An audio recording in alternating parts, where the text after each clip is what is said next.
Welcome to healthy food kitchen. நம்ம இன்றைக்கி கோவக்காயை வச்சு சட்னி செய்ய போகிறோம். ரொம்ப டேஸ்ட்டாக இருக்கும். டயாபெட்டிக்ஸ்க்கு ரொம்ப நல்லது. எப்படி செய்யறதுன்னு பார்க்கலாம்.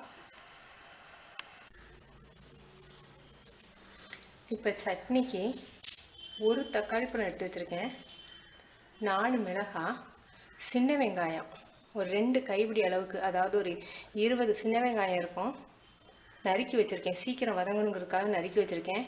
கருவேப்பிலை ரொம்ப கொழுந்தாக எடுத்து வச்சுருக்கேன். கோவக்காய் வந்து ஒரு 15 காய், 10லேருந்து 15 காய்க்குள்ளே நறுக்கிக்கங்க. நான் ரொம்ப சின்ன காயாக தான் எடுத்திருக்கேன், பிஞ்சா. உங்கள் காய் பெருசாக இருந்துச்சுன்னா 10 காய் போதும். கடுகு 1/4 ஸ்பூன், உளுந்தம்பருப்பு 1 டேபிள் ஸ்பூன், பெருங்காயம் 1 சிட்டிகை, 1 டேபிள் ஸ்பூன் ஆயில் ஊற்றிருக்கேன். கடுகு, உளுந்தம்பருப்பு,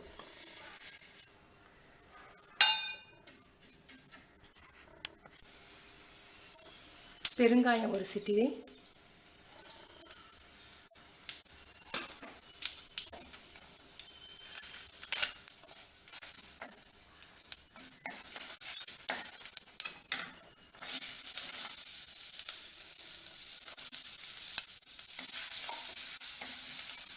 வெங்காயம் நல்லா கலர் மாறட்டும்.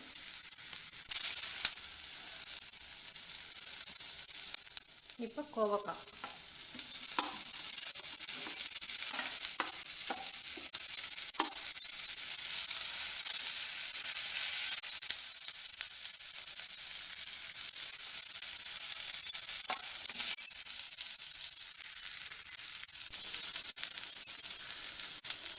தேவையான அளவுக்கு உப்பு சேர்த்துருவோம்.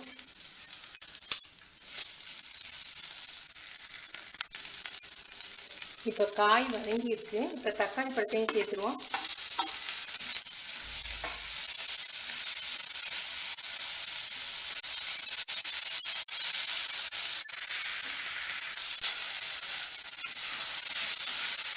ரெடி ஆயிடுச்சு. நம்ம இனிமேல் இதை சட்னி அரைச்சிடலாம், மிக்சியில் அரைச்சிடலாம்.